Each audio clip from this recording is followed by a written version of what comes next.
It's 2 p.m. You look at your to-do list and you realize, oh my gosh, I haven't done a single thing because the whole day you've been putting it off, saying I'll do it later. You've been sitting on your phone, you've been sitting on your couch, watching TV, just doing everything to not do the things that you need to do. And we are here to talk about the fact that we are going to stop being lazy. Laziness is a sin, and we're going to start doing life the way that God intended it to be, and the way that is the most fulfilling for us. Yeah, we need to stop romanticizing rotting in bed because it is truly disgusting and you are wasting your precious life away. Listen, if you want to set time to scroll, that's fine. But if you don't, you and me both know that we are going to fall into that trap because hours feel like seconds when you're trapped in a social loop like that on social media.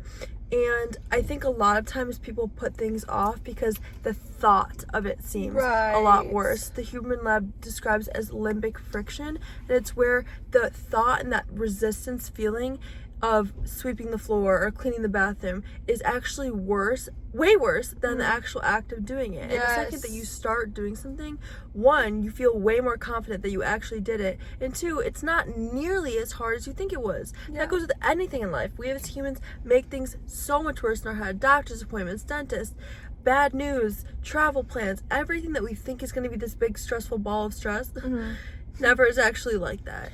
And I love, I'm reading this book, it's called Today Matters. It's brilliant. And he talks about how the trade-off is so good. For instance, if you work out really hard for 30 minutes a day in the morning, your whole rest of the day, you're going to feel so good.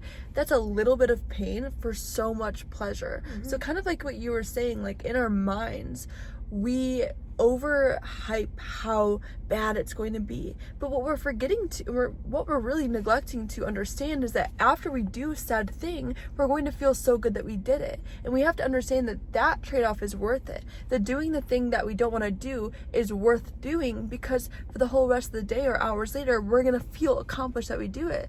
I love keeping a to-do list. I love checking things off, scratching things. It's not scratching, putting a line through things. It feels so rewarding, and that's one way for me that I actually feel like I'm not lazy because I have that accountability, because literally there is something in our brain that goes off like, yes, I checked something off. Dopamine, So maybe if you're struggling with laziness, if you're struggling with these things, create systems for yourself. Now, don't get me wrong, those can be, those can work for 2 days, then you fall off. So you need to understand that the product of doing what you want to do is the fulfillment inside, and that's, what am I saying? You want that. You want the good feeling after. And I'm going to bounce off of that. A lot of people don't have the energy to do these things, or they feel like they're glued to their bed and they're just not motivated. But motivation follows action. A lot of times when I've been waking up pretty early recently, 5-6 a.m. and going for runs, it's not that I wake up feeling like I'm really ready to go on this run. No, it's once I get up and put my shoes on, now the motivation comes. It's not the other way around. And so a lot of people blame their mental health for not doing these simple tasks, but in reality, your mental health is bad because you're staying in your bed, because you're neglecting these things that are going to make you feel better. And it's just like what you said earlier, which pain are you going to choose? That little bit of discomfort of pushing past the first 15 minutes, or just not doing it all and living a life full of consequences because you've been neglecting these tasks that are actually only going to be uncomfortable for a little bit of time. Yeah, and something that I'm learning too is if you're saying I don't have enough time, first of all, you do. Second, let's look at time a little bit differently. There's so many times in our days where we have a few minutes here, a few minutes there.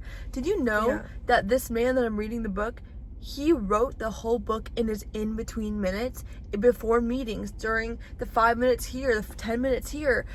We can get so much done if we use those free minutes. Like for me, I sometimes struggle with being accountable with practicing Spanish, but this is TMI. I was gonna say that sometimes I do it on the toilet. Oh my gosh. Okay, you can do it like in little bits of time.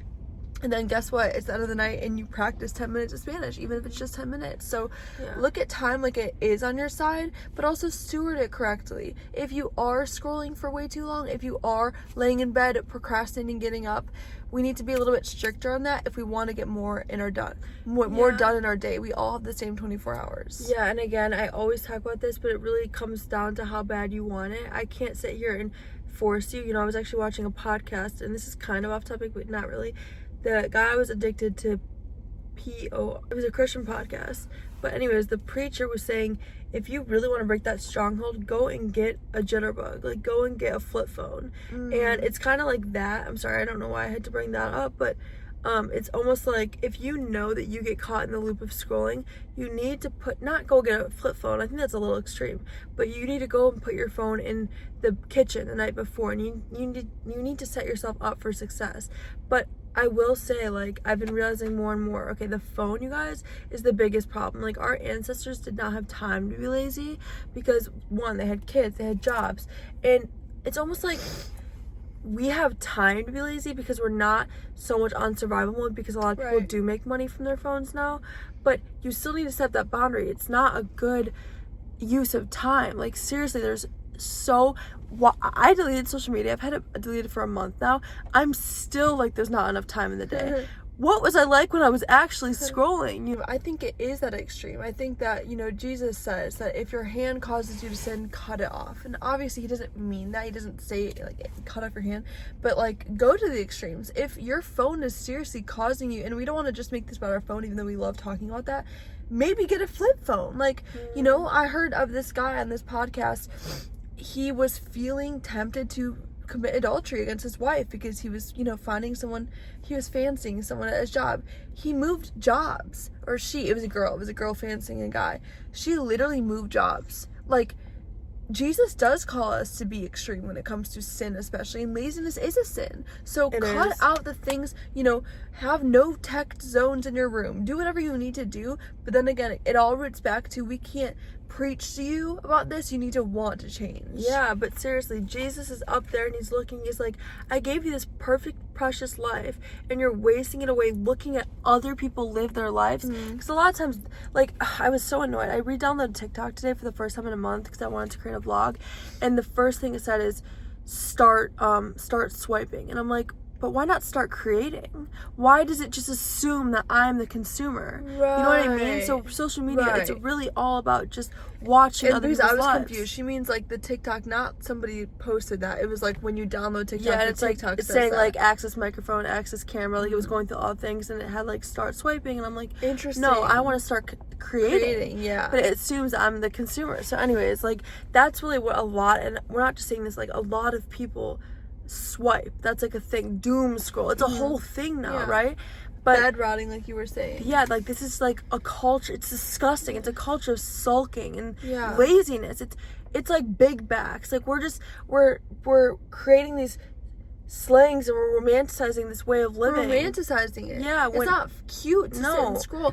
It's cute to do things with your life. All right, we're gonna wrap this up. Our coffee is ready. God called you to this life, and that is another thing that we actually just posted that video last week about finding your purpose. Be so busy creating, be so busy living while you're here living that you don't even have time to scroll. Yes. Actually, Bryce Crawford, I think it is, or Keenan Clark, one of them, there's Christian influencers. They don't know it. Sorry, it wasn't them. They were talking about someone. He doesn't even have social media on his phone, yet he's a big time creator. How does he do it? I don't know, but he actually won an award, and someone was like, how did you win? Like, how do you stay so relevant? Because there's boundaries. It's about how bad you want it. Maybe he downloads it and posts and deletes it. Wow. But anyways, go and live your life. Stop living it. Laziness is a sin, just like gluttony, just like adultery, just like infidelity. It was the same thing.